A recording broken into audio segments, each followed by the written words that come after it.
Blutbart. Hello and welcome back to another behind the scenes toy photography video. This week I'm going to show you how to use rulers and figure stands to create precision in your posing. I call this shot Sith Assassin. I'll also show you my editing process.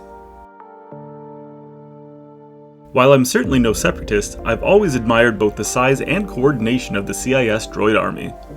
I'm also a big fan of precision in artwork, so this week I thought I'd try to take a shot of a whole bunch of battle droids in formation. I began my setup by positioning a T-square on one side of my shot next to where I wanted to line up my droids. I then placed rectangular figure stands against the T-square to align them. You'll notice I used twice as many figure stands as figures, and that's because the stands in between my figures were there to ensure everything was spaced out as evenly as possible. Unfortunately, I only had the one T-square, so I used a ruler to get the same effect on the opposite side of the shot. It wasn't quite as accurate, but it got the job done. The droids themselves have a tendency to get a little warped just because their limbs are so thin, so getting them in identical poses was virtually impossible, but getting their feet all in the same stance went a long way towards selling the illusion of symmetry. With my droids in place, I dropped in a few chunks of concrete to serve as the stage for my main subject, Asajj Ventress, secret apprentice to Sith Lord Darth Tyrannus. Lastly, I placed a couple LED panel lights to simulate her lightsaber glow. Here's my starting image. As usual, when lightsabers are involved, I took two separate exposures, one with the lightsaber glow and one without. By adding a layer mask to the top exposure, I was able to tone down the glow where I wanted to, confining it mainly to the foreground.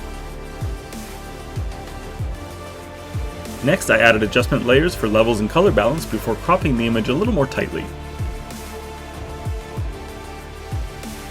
Using the pen tool, I drew in the outlines of the lightsaber blades.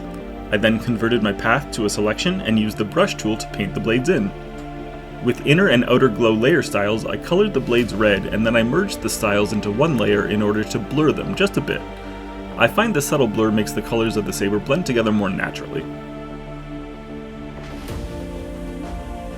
After desaturating the reds just a touch, I used the healing brush tool and content aware fill to remove all the articulation joints on my main subject.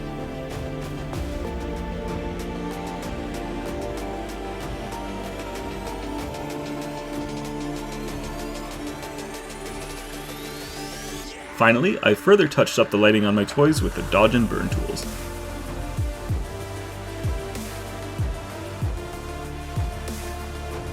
So once again, here's my starting image. And here's where I ended up.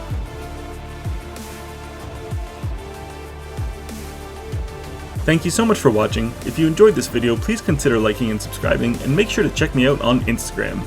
Thanks, and until next time!